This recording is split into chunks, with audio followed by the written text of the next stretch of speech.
Hello, everybody, and welcome to our 2019 off-season outlook for the Las Vegas Aces. Everyone seemed to enjoy this team's season preview the most last year, so I just thought I'd start out this season with these guys.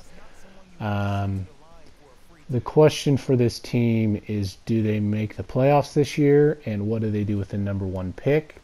Do they continue to surprise the league and play well enough to get that 8th and final playoff spot? The teams I think that they're obviously going to be battling for that spot are, Indiana, Chicago, the Wings, and then they're really going to be battling themselves because I think that they played really well. I think that they had a lot of support from management, and I think that the team, as the front office and everything, seemed to do a really good job of promoting the team. Social media, ticket sales, that sort of thing. So I think that the Vegas Aces, I think they've got a really bright future because they're going to be one of 3 new, essentially new professional sports teams in town. And if you want to see professional basketball at any level, whether it's men's or women's, I mean, you've got something to do on any given night during the summer to go see this team. And I think that they've done a really good job of the team itself has done a good job. So the question becomes the off-court. They've done, like I said, I think they've done a good job off the court, but can they continue to improve on the court? There seems to be kind of a logjam of mediocre, I guess, players, older veterans that, Tamara Young came in, and I think she fits the system well. I think that she did hold the team together. I think Carolyn Swords was, in my opinion, a disappointment. She was a disappointment in Seattle, disappointment here, I think, but I think she knows Bill Laimbeer. That's why she's on this team, is because of Bill Laimbeer, and I think that she sticks around. The question is, is Kelsey Bone going to be gone? Who's going to be the starting center? Does Laimbeer think that Park has a real future as a really good player? He probably sees something there that he likes. The question becomes is, for this team, is what do they do with that number one pick? Did they trade it? Did they pick a big? Did they pick a shooter? That's kind of up in the air right now for this team.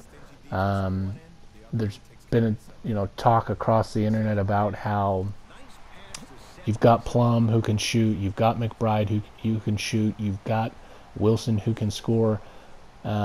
But McBride and Wilson were really your top 2 scorers. They're the only ones who figured, into double figures. They were the only ones who were able to get more than 9 points a game last season. So I would like to see them, like teams have done. People were mad because Vegas, I don't know if you want to say they were mad, but people were a little bit surprised, if not a little upset, about the fact that the Vegas Aces have gotten back-to-back number one picks, just like the Storm did a couple years ago, where, of course, we saw what the Storm did. They turned that into Jewel Lloyd, Breanna Stewart, and then turned that into a WNBA championship last season. So the question is, can the Vegas Aces pull off something similar? With this draft class, maybe not. I think this is a pretty good draft class, but there's going to be question marks. I don't know if there's a 100%, number one pick here. You have to wonder. Everyone's wondering if Oregon's Sabrina is going to come out. She's kind of a really, really amazing threat from outside. She's a triple-double threat. Does they go for a McCowan or Brown? I wouldn't be surprised if they pick somebody else, like another big, or if they went with Katie Lou Samuelson. She's got the height that I think she could play. I think that she can play several positions. Can she do it in the WNBA? I don't know.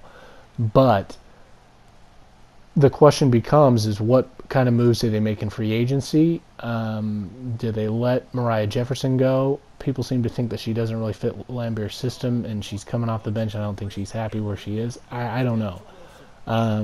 I think that Isabel Harrison will be back. I think that what we're going to see is simply this team continuing to build on what they've already got in McBride and Wilson and in Plum.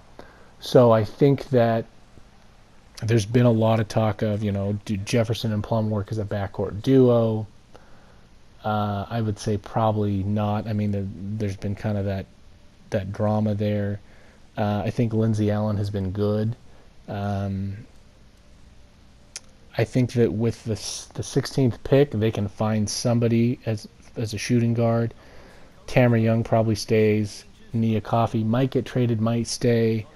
Um, Harrison, I think, stays. Hamby probably stays. I would say that likely your number one pick has got to be another big. I mean, Park is young. She had a pretty decent season in her rookie season, essentially.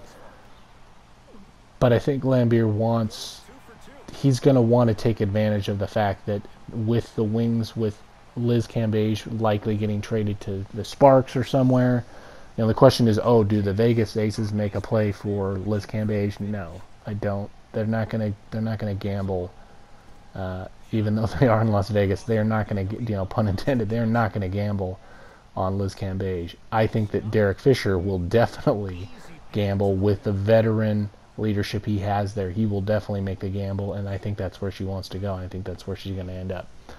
But Plum, like we saw here, she can shoot, she can play, she can run the point. Wilson is going to be a force to be reckoned with in this league, and I think if you get somebody else in this draft with the number one pick, either a center or a shooter, a wing, you're going to have a really, really good team.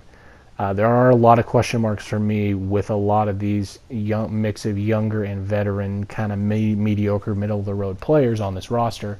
But I think they make a couple moves in free agency, and I think they do really well with their number one pick. And I think because of the Wings are going to be missing Skylar, and they're going to be missing Liz, likely in a trade, I think that they leapfrog them for this final playoff spot. So that's my take. I think they make the playoffs finally. And let me know what you guys think. What do they do with their number one pick, and what do they do? Do they make the playoffs? Hope you guys enjoyed the video. We'll see you next time. Bye.